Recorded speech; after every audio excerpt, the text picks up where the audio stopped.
how's it going, guys? I'm Bryce Broome. I own Service Valley CrossFit in North Dakota.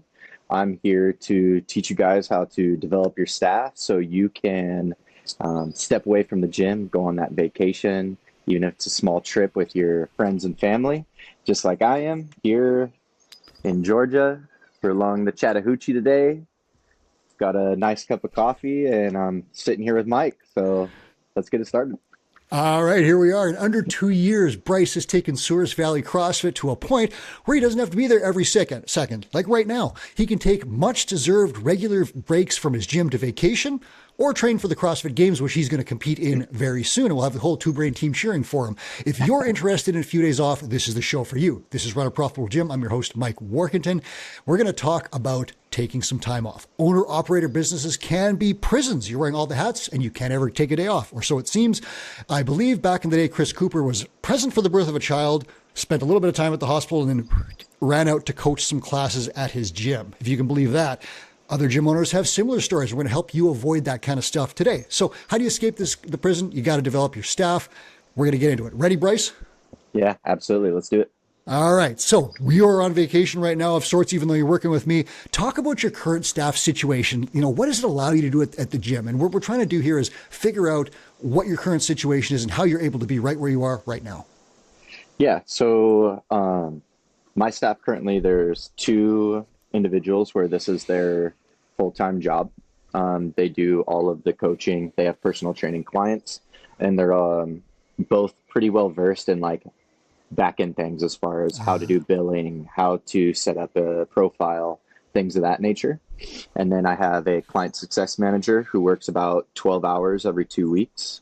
I have another nutrition coach who's very part-time. Everything for her is done on her own accord. A couple hour meetings, maybe a month within the gym. And then I have one part-time coach who we just brought on before this trip that is now starting to help with our foundations and will start doing more classes as needed. And then I also have a VA that helps me out. So the main role of my VA is lead nurture. What I found is as the gym grows, I just wasn't able to keep up with lead nurture, and my coaches are doing all the coaching. So I didn't want to stack them with a task they really didn't want to do. Okay. So the basic summary, if I'm getting this right, you got two full-timers, you've got a custom client success manager, CSM, we often call that. You've got a VA, and then you've got a few part-time people. Is that accurate? Yep. Okay. And you've done that in less than 2 years or about 2 years. So that's pretty impressive. Give me the quick rundown of your gym. You're selling CrossFit, obviously. What kind of size and space, members? What have you got going on at the place? Yeah, so we're about 2,400 square feet. Yeah. We sit around only 100 members, so we're not like the high tier, anything in that fashion. But what we do a really good job of is selling. Yes, we're CrossFit is our bread and butter, but a lot of our members stack their membership with nutrition or extra personal training. High value. We also just started our small group classes, and we call that like our Strong Moms class. So we try to niche it just with that. And then we have a few semi-private people as well. Okay, so that's an interesting one. You're obviously selling enough high ticket stuff that you can support yourself, support some full-time coaches, and support the business. This is interesting because the other way for me, I was selling low value memberships. Like I had underpriced my memberships for so long, and I was just desperate for more members all the time. So you've taken a completely different approach, which is allowing you to do something I could never do, which was take a break. So that's fascinating. And I love the fact that you've been able to do that so quickly. Now, my startup staffing plan was do everything myself to save money. It was brutal. So like I literally made a business plan. I know you did too with the help of Two Brain, but I made my business plan by myself, and my staffing plan and wages plan was like, we'll just work for free. And that's how the business will save money. It was brutal. Like I was struggling for years. I didn't fix that until I got working with Two Brain Mentor. Talk to me about your startup plan and your vision, specifically your early vision for staffing so that you could take some time off and live. Yeah, I think I should caveat this where my background was I was managing a CrossFit gym at a YMCA. Yeah. So I did that for 2 years. As I was doing that, there's a few key people where I just kind of was like, they would be really good coaches. Or I just kind of like planted that seed while I was there. Everyone knew that I wanted to start a gym. But within my plan was, yeah, I'm going to be the one coaching the classes. It was all that. And I just asked Her name's Emily. She's now my main coach. She does majority of the classes. And I just asked her, like, have you ever thought of like coaching or working in a gym? And I probably got the best answer any new entrepreneur wanted to hear was, I just want to work for you. And I was like, well, sweet. Like, Yeah. awesome. So during startup, we called it like the internship phase, where it was during startup. It was trial by fire for her. She was doing foundations. She started classes, and just kind of through that process, I guided and mentored a little bit, but Mm-hmm. really she just did a really good job of like learning. I would notice things within classes and just pull her to the side afterward and be like, hey, this was really good. This is the next thing that I would work on. For her specifically, it was like being really quiet and not loud enough. Mm-hmm. And then after that, I had another guy with me. He wasn't a coach yet. He was just doing like our cleaning services.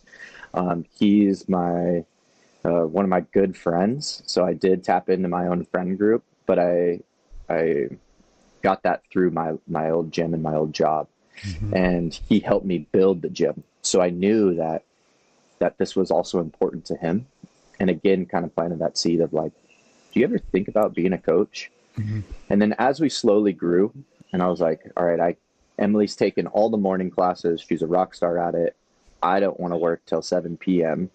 coaching classes. And I approached Ethan and I was like, hey, like, was this something that you'd want to do? And again, kind of helped him, guide him through that. That process was a little bit cleaner. Still a little bit trial by fire, because as soon as he started, the reason I hired him was like, I knew I needed to leave to go to Portugal to go watch my fiance play soccer.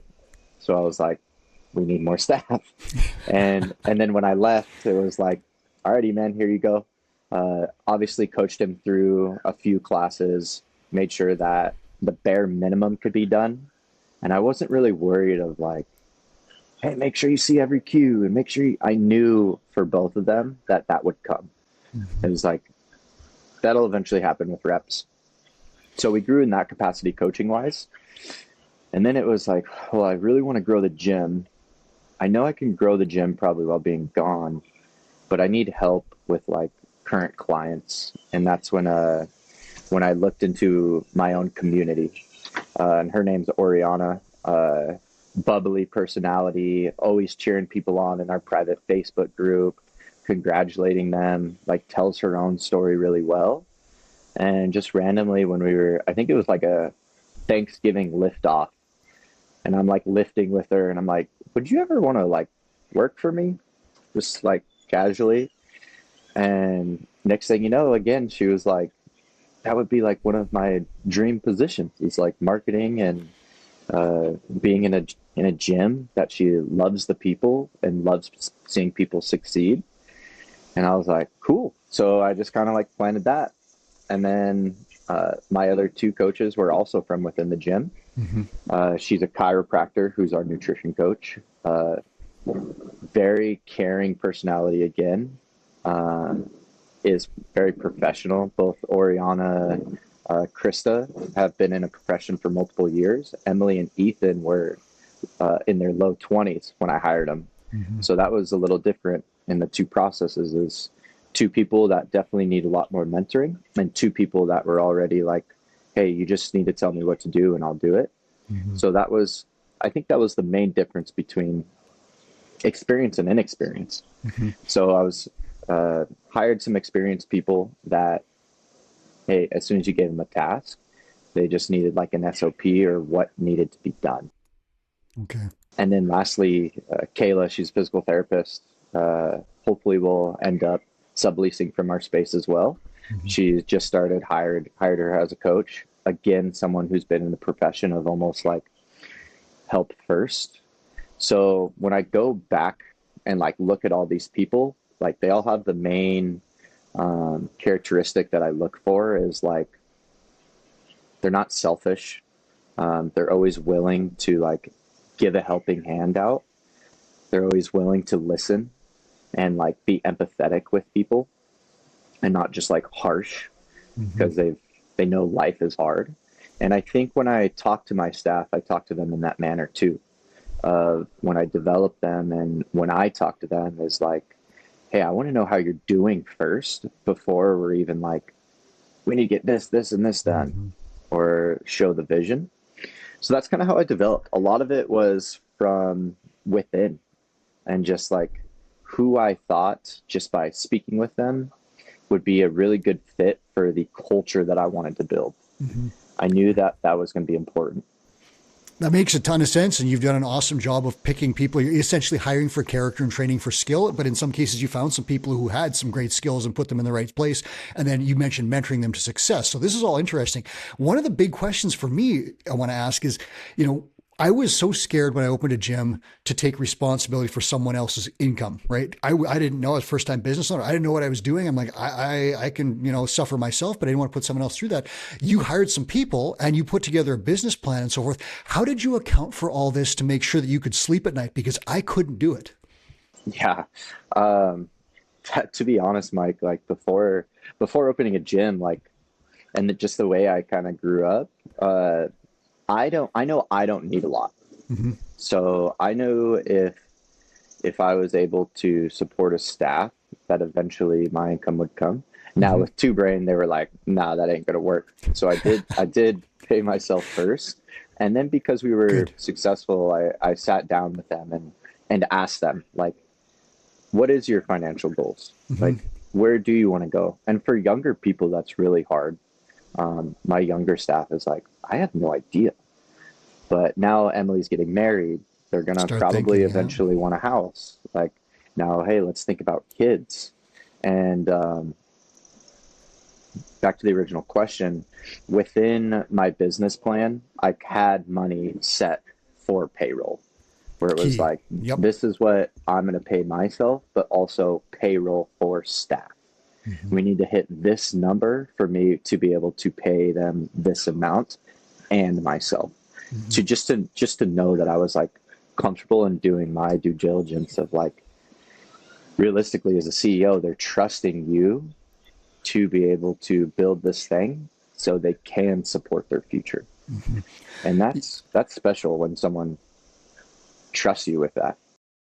Well, and you did it the right way where you worked with a mentor and you put together a business plan and put this stuff in there. Because, like I said, I hid those costs by absorbing them personally to make my business look profitable on paper, but it wasn't because I was hiding all the labor costs. And then when I tried to offload the labor costs, you can imagine what happened. I started losing money because I was paying out money that I hadn't tried to figure out where it was coming in. So all of a Yeah. sudden, my labor costs spiked, my revenue stayed the same.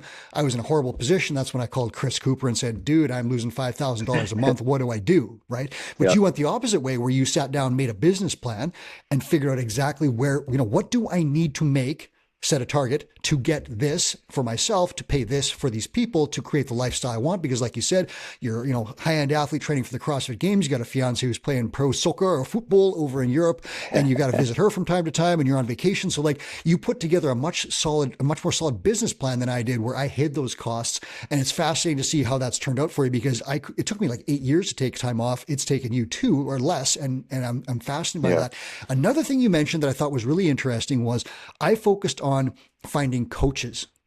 You mentioned that you've got your people doing administrative back end stuff like billing, setting up profiles, processing membership payments, all that stuff. I didn't teach anyone how to do any of that. When did that start happening for you? Yeah. So my main person that does that is definitely Emily. Mm-hmm. Um, Honest, it wasn't like a set like, hey, let's sit down and figure this out.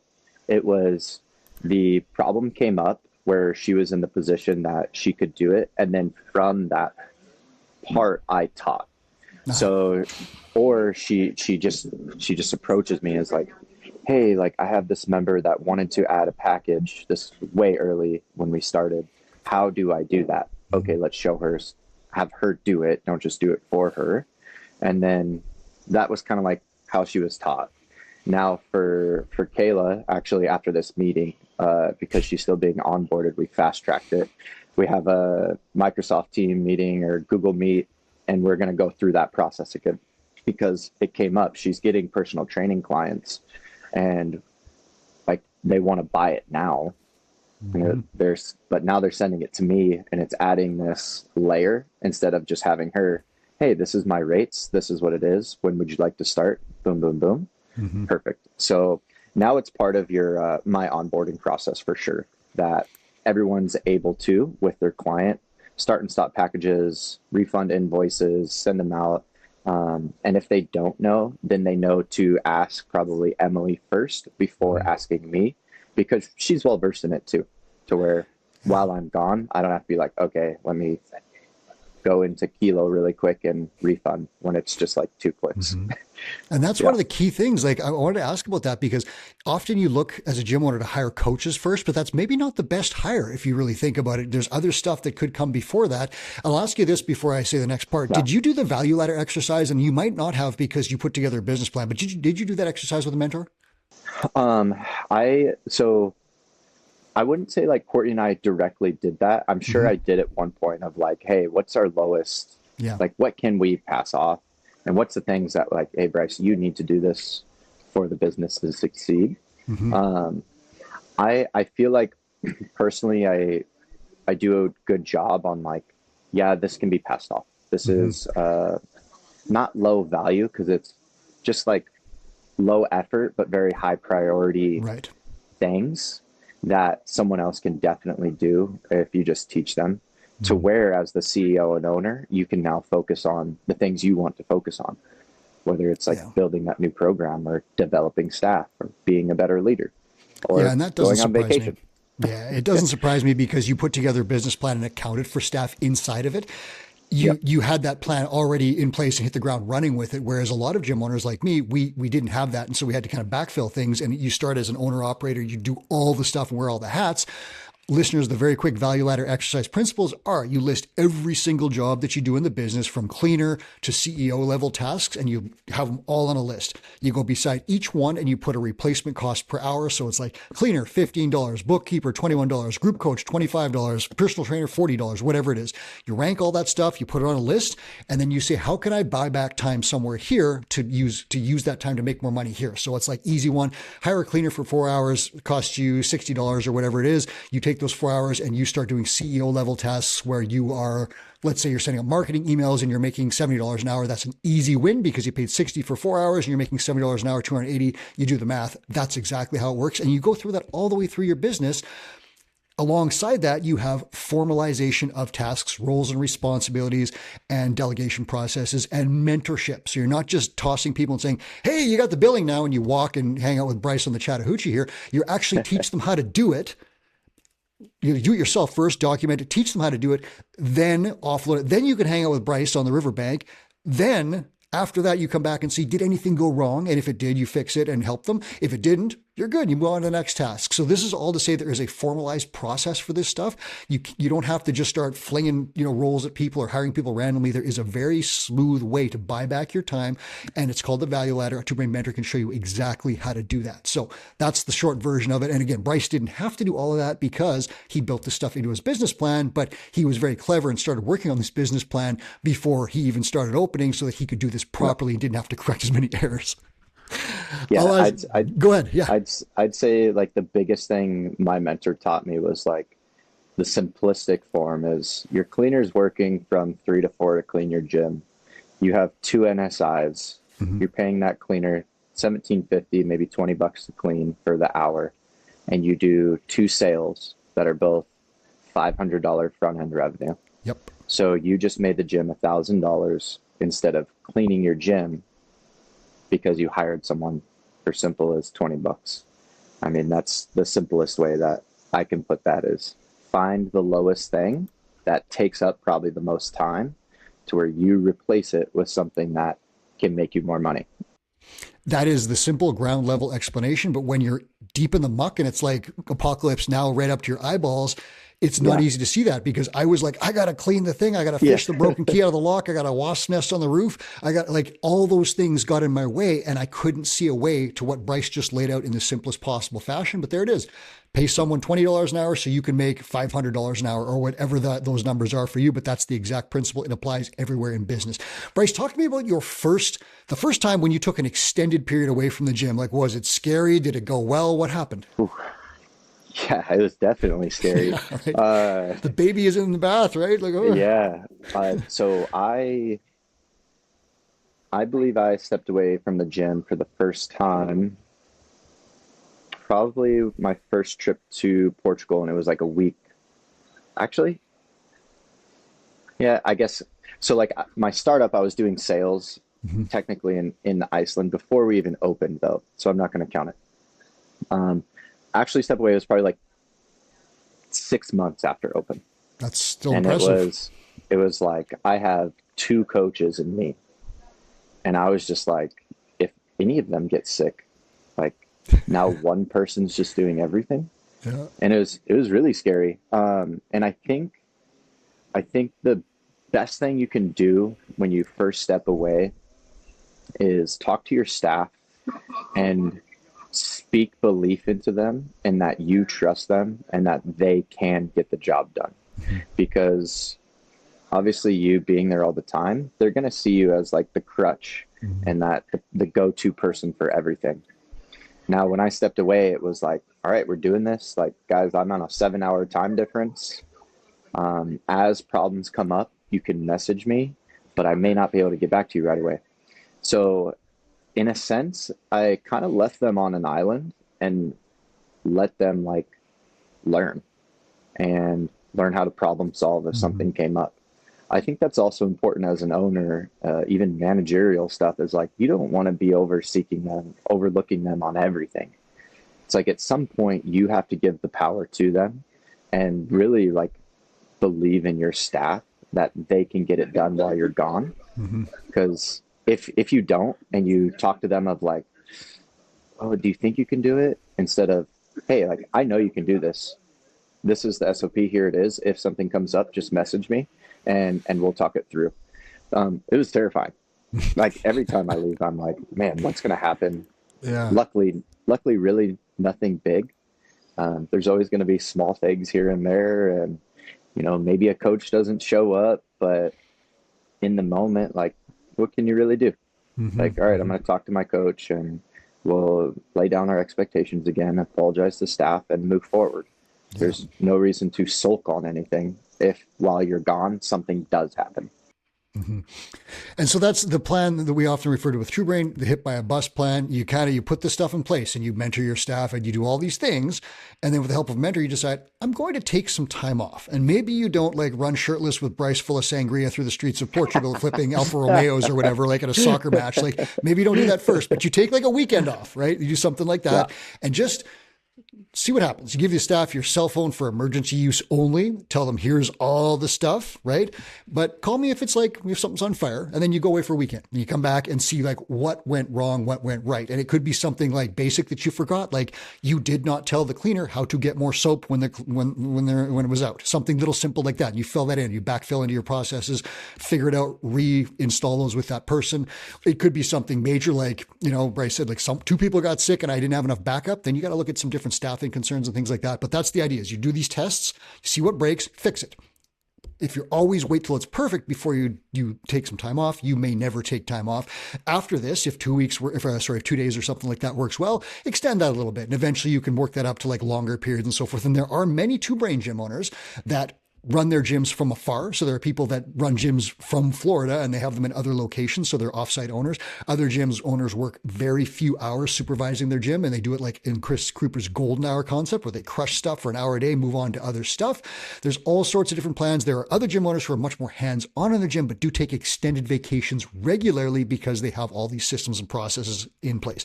Do not offload stuff and assume everything will be fine.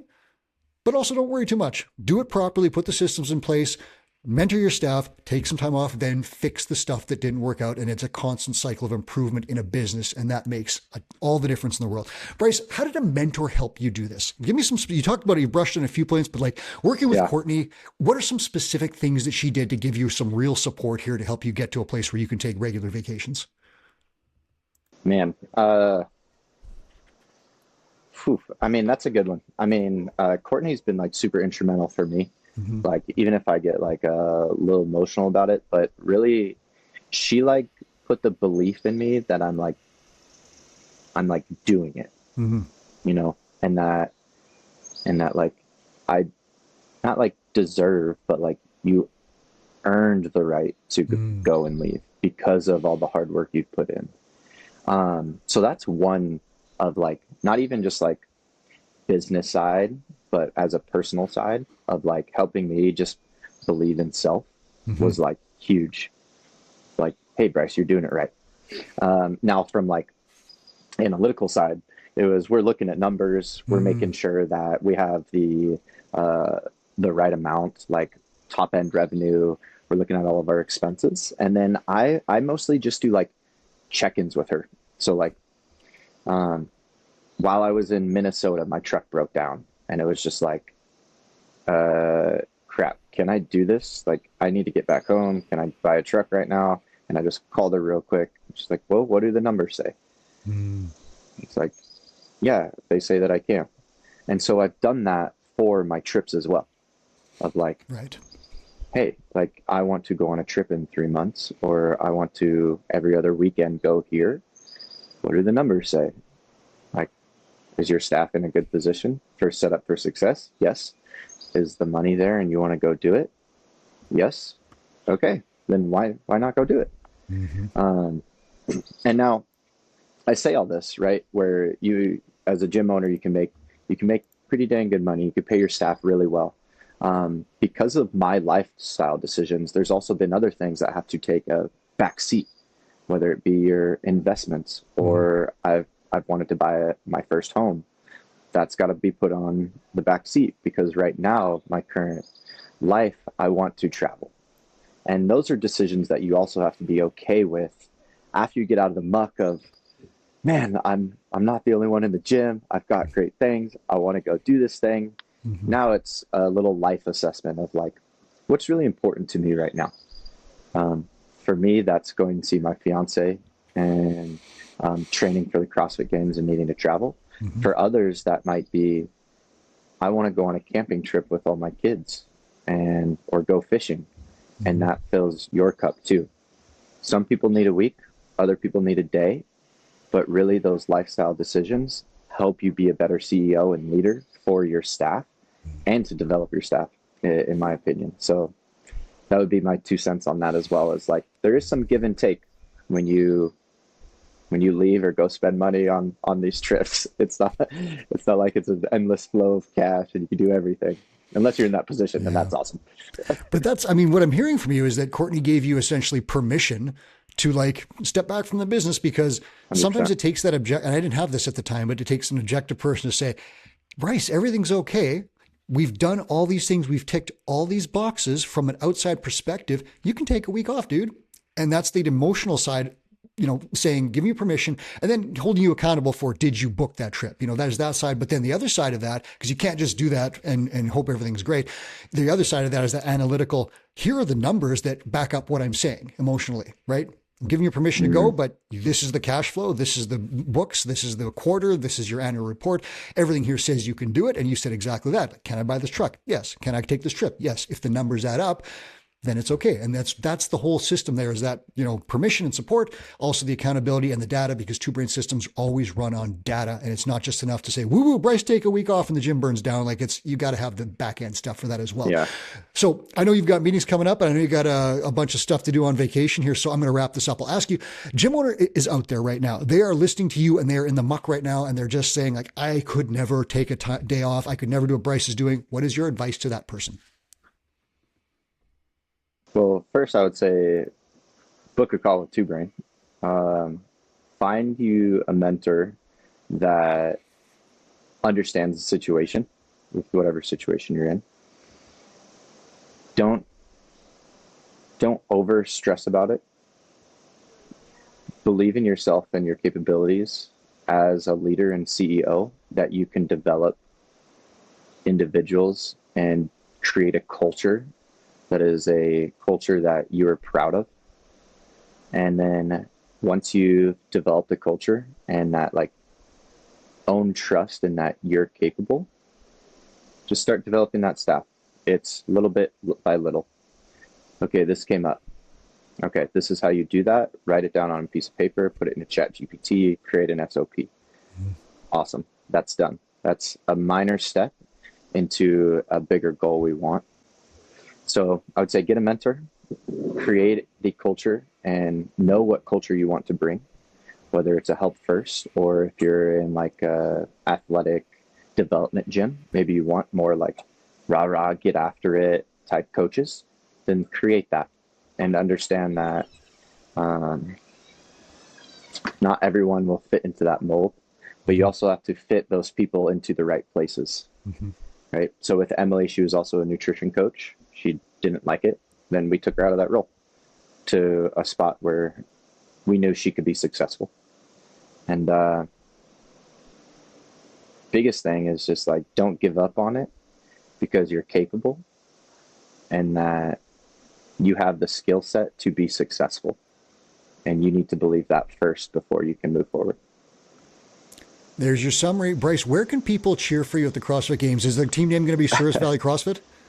No, so I'm underneath Training Think Tank. There you go. They're based out of Roswell, Georgia. But Training Think Tank, team CrossFit Games, August 1st through the 3rd. Hopefully they stream it. We'll find out. We'll be watching for you. And if you are now a Bryce Broome fan, that's how you can follow him at the CrossFit Games. Bryce, thanks so much for taking time out of your vacation to do this. Best of luck at the games, and we'll circle back with you soon enough. Awesome. Thank you so much, Mike. I appreciate it. This is Run a Profitable Gym. Thank you for listening. I'm Mike Workenden. Please hit subscribe wherever you are for more episodes just like this.